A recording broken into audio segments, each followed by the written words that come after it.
Hi అండి. ఈరోజు నేను ఎలా సాంబార్ చేస్తానో ఈజీ మెథడ్లో చెప్తాను. ఫస్ట్ వెజిటబుల్స్ మనకు కావాల్సినవి ఏమైనా వేసి ఉడికిచ్చేసుకోవాలండి. నేనైతే ఇక్కడ ములక్కాయ, క్యారెట్, టమాటా, ఉల్లిపాయ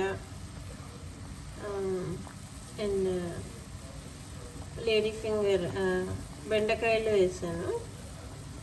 ఇవి ఉడికిపోయినాక పప్పు పక్కన ఉడకబెట్టేసుకున్నాను. ఇది కొంచెం ఉడికాక ఒక హాఫ్ అట్లా ఉడికినాక ముక్కలు చింతపండు పులుసు పోస్తాను. తర్వాత చింతపండు పులుసు పోసినాక కొంచెంసేపు ఉడికించాలండి ఆ ముక్కలతో పాటు.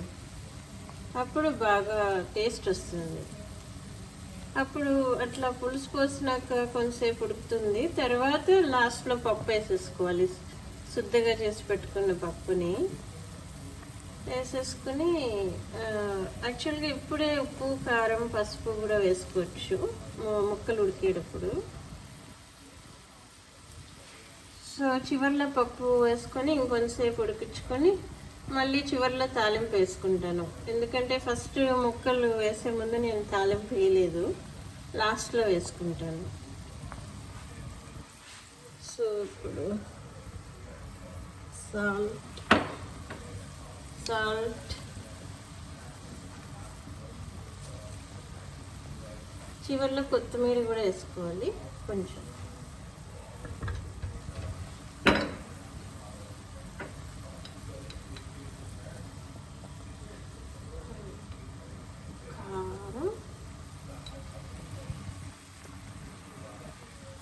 కొంచెం పసుపు అంతే అండి. ఇట్లా ఉడికిస్తాను కొంచెంసేపు. మళ్ళీ చింతపండు పులుసు పోస్తాను, మళ్ళీ పప్పు వేస్తాను, మళ్ళీ తాలింపు వేస్తాను. కొంచెం అప్పుడప్పుడు ఇది వేస్తానండి, ప్రియా సాంబార్ పౌడర్ కొంచెం ఒక హాఫ్ స్పూన్ వేస్తాను. కానీ మా అబ్బాయికి నచ్చట్లేదు, అందుకని ఒక్కోసారి వేస్తాను, ఒక్కోసారి వేయను. వాడికి విడిగా కొంచెం తీసేసి మేము వేసుకుంటాము. ఇంక పచ్చిమిర్చి కూడా వేసానండి, చిల్లీ కొంచెము,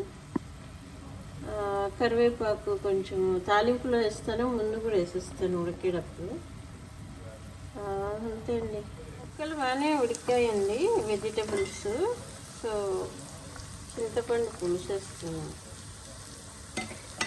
వేడి నీళ్ళల్లో మైక్రోవేవ్లో కొద్దిగా చింతపండు పెట్టి వేడి నీళ్ళు పోసి ఒక 1 minute ఉంచుకున్నానండి. సో ఈజీగా వచ్చేసింది. ఇట్లా తీసుకున్నాను.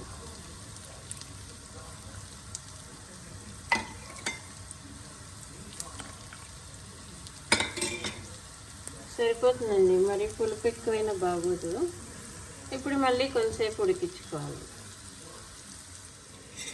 దీనిలో ఇప్పుడే పప్పు యాడ్ చేస్తున్నాను, ఉడకబెట్టుకున్న పప్పు. ఇలా కొంచెంసేపు మరగాలి. ఇంకా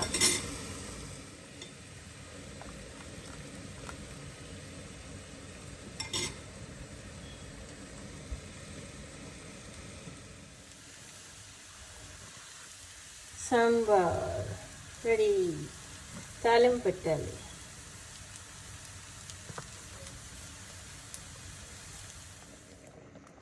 అయిపోయిందండి, చక్కగా ఉడికింది. ఉప్పు కారం చూసాను, సరిపోయింది. ఇప్పుడు కొంచెం ప్రియా సాంబార్ పౌడర్,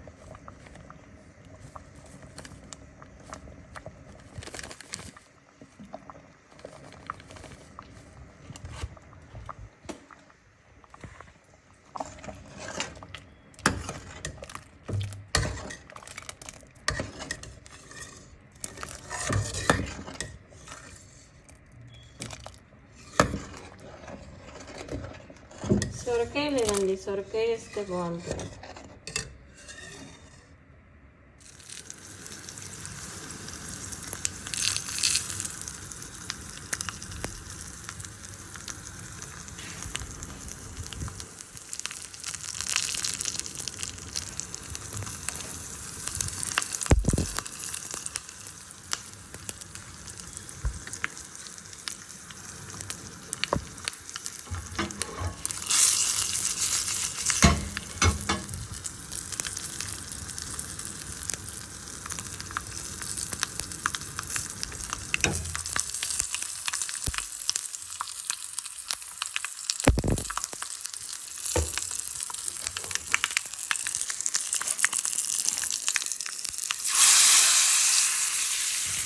వేడి వేడి సాంబార్ రెడీ.